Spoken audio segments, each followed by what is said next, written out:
my buddy Dallas and I, we had watched the movie Facing the Giants. Everybody see that movie, Facing the Giants? You know, I was kind of knocking Christian films. I don't mean to really come hard against them. I'm just more evangelistic in nature. I want to reach the world. But those films do have a place. They certainly edify and encourage and build up the body. And in this case, this movie right here really encouraged me. There's a scene, it's a football movie for those of you who haven't seen it. This old guy's walking on the hallway praying over the wall lockers. And he comes into the coach's office, and there's no chance these guys are going to win the football game. But the old guy says, you know, you're waiting for a harvest, but you haven't plowed the field. Your field's not ready for the rain. And so with that, the coach took that advice and started doing things as if, hey, well, maybe we do have a shot at it, and stepping out in faith and doing some things. Of course, they ended up winning the football game. Well, my buddy Dallas approached me, and he said, I got this idea for a movie. And we went out looking for some locations that he had in mind out in East Texas, out in Tyler. And so we're out there checking out locations, and on the ride back, we had basically outlined the whole story on index cards. I came back and wrote the story, and after I finished writing, this was made to be a mainstream movie script. After I wrote the script, I looked at it and I said, man, this is easily a $2 million budget. And we had nothing. And so we started thinking, well, what if we plowed the field? And we decided to come up with a trailer, basically a 3-minute video that would illustrate the movie as we're looking to try to raise money for it. We had a casting call. We put out a notice to local actors. It was a Thursday night, Friday night, Saturday morning, 2 hours apiece. And we had 85 actors show up from all over the Metroplex and as far east as Tyler because they heard what we were trying to do. These people were willing to work for free because we had no money, and they believed in what we were trying to do. A lot of very talented people. And so we put together a promotional website. It's theproteanfield.com. It's me and Dallas right there. And we went out. We literally had no money. We had consumer-grade equipment and all volunteers. In fact, a lot of the scenes you're going to see, I'm going to show the trailer in a second here, were actually the auditions. We shot the auditions on a green screen. So I put in backgrounds and stuff like that. A lot of the backgrounds you're going to see on there were fake.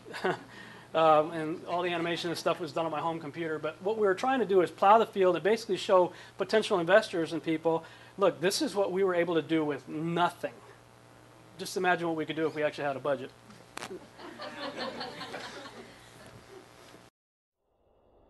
You're on top of the world right now, aren't you? Yeah. You know, I didn't think this day would ever come. All that hard work, it's about to pay off big, honey. I'm so proud of you. I always knew you could do it.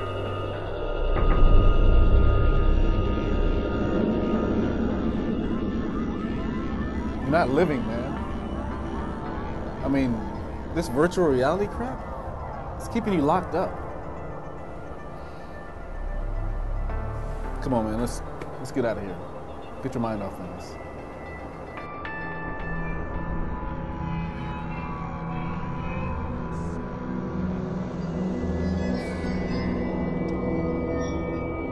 Virtual mind reality, or VMR. With the VMR device such as this, we can literally program our soldiers to do just about anything. This is because everything is vibration. Once you understand that, it's just a matter of identifying the frequencies. Because frequencies can always be modified, amplified, and distributed. We have before us the opportunity to forge a new world order. We've got to have a civilian national security force that's just as powerful, just as strong, just as well funded. Forget about all these politics, all this election nonsense. We live in a fallen world, people. Our fight is not against man, but against principalities and powers. Spiritual wickedness in high places.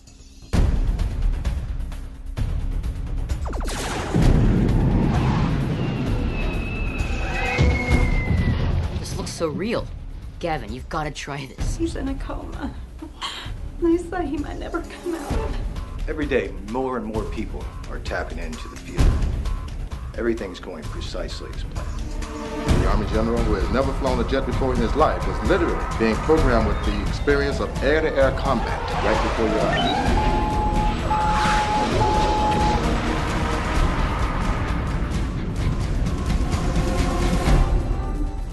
Hey, man. I want to know what the thing did to my son. Look, trust me, I want to get to the bottom of this as bad as you do. Why are these kids dead? What do you know about MK Ultra? MK Delta, Operation Paperclip, Project Bluebird. What kind of investigator are you? You might want to consider some protection. What do I need protection for? I'm not going to be playing this game. It's only a matter of time before they're not going to need video games to do what they're doing. And what you've seen here is just the beginning.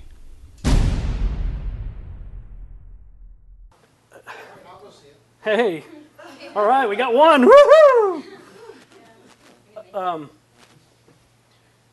The idea behind that was we're thinking about movies that we liked, that we enjoyed, and we had just seen, I think it was Enemy of the State with Will Smith and Gene Hackman, and movies like Conspiracy Theory with Mel Gibson, Julia Roberts, Manchurian Candidate with Denzel Washington. These are all kind of movies, genres that we enjoyed, Dallas and I. And we thought, okay, rather than making a Christian movie, what if we took a concept like that, kind of a government conspiracy type movie, like thriller type of thing like that, and imagine what would it be like if Enemy of the State, Will Smith's the main character, what if he was a believer? You know, just put a believer in that kind of real world scenario and just kind of see what happens. So that was kind of the premise that we went with behind that story right there. Now, maybe like me, you like going to the movies or renting movies, watching them on TV or whatever. Lately, I would say within the last, at least for the last year, we started to see a lot of common themes showing up in movies. In particular, if you can see these two posters right here, these are recent movies that just came out in blockbusters that were in the theater. And I'll go ahead and ask, what do you think these three movies have in common?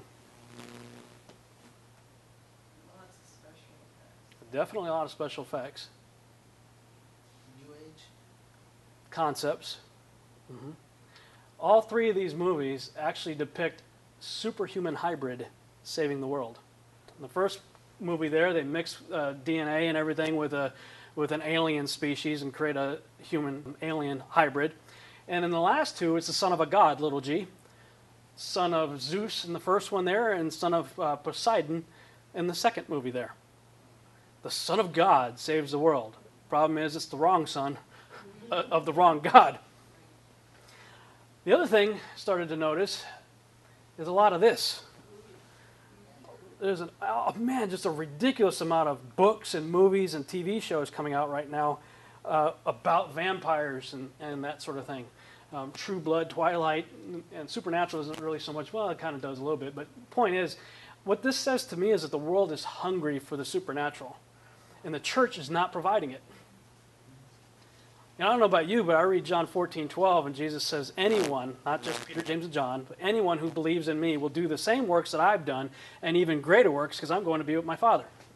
Now, we can debate what the greater works are, but I'm more concerned with the previous statement, we'll do the same works that I've done. Well, does that mean we're supposed to walk on water and turn water into wine? I'm like, look, I didn't write it. That's what it says. It's either a Sharpie or a highlighter, as far as I'm concerned. I've chosen to highlight it. Anyway, that's a whole nother, I could preach on that. Point is, the world's hungry for the supernatural. That's what I'm trying to make. Now, as I started thinking about all these things, I started thinking, man, you know, you could put a whole lot of time and effort into making a movie, and that's great, but it's kind of a one-shot deal. You either make it or you don't. Secrets of Jonathan Sperry, I can tell you, didn't make it. Okay?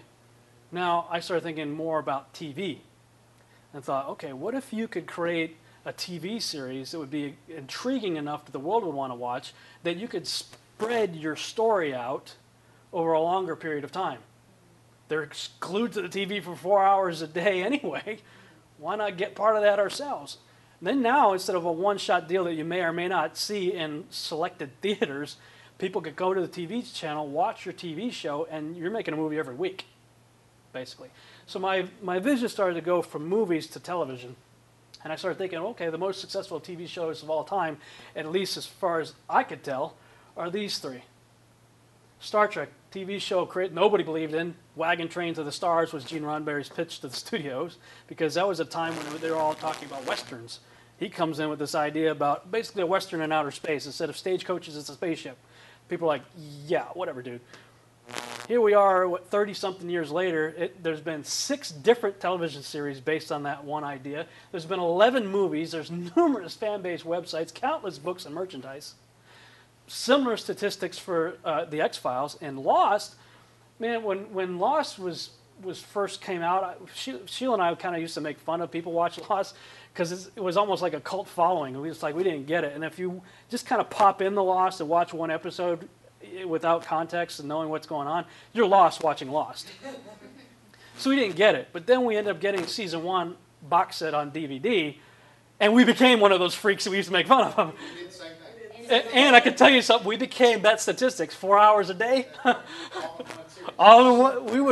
We literally watched, it'd be like 4 episodes on one disc, and we'd watch like one episode and turn to each other, what do you think? Yeah, okay. Next thing you know, we watch the next episode, and then we look at the clock, it's like 3 o'clock in the morning, we got to work the next day. We're like, oh, just one more. We became totally hooked on that show. And what I loved about, as opposed to the other 2 TV shows that had a character story arc in 1 hour, Lost strung you out for 6 seasons, where they left you in a cliffhanger in every single episode, so you become addicted, so you become hooked, and so you have to tune in, and so you have to buy the DVD box sets. We bought all 5 and are eagerly waiting for season 6 to come out. That just finished. We watched it online on the internet. Same statistics. They haven't had a movie yet, but numerous fan-based websites, large international cult following, numerous books. In fact, even the church latched on to Lost. They started publishing books called Finding God in Lost, and just some of the symbolism and stuff in the show people are using and talking about it. So now we're looking at this, and they're like, okay, this is the way to go. And so prayed about it a little bit, and God had already basically confirmed a whole lot of things in advance, and this was just further confirmation. He gave to me the idea which became known as SEED.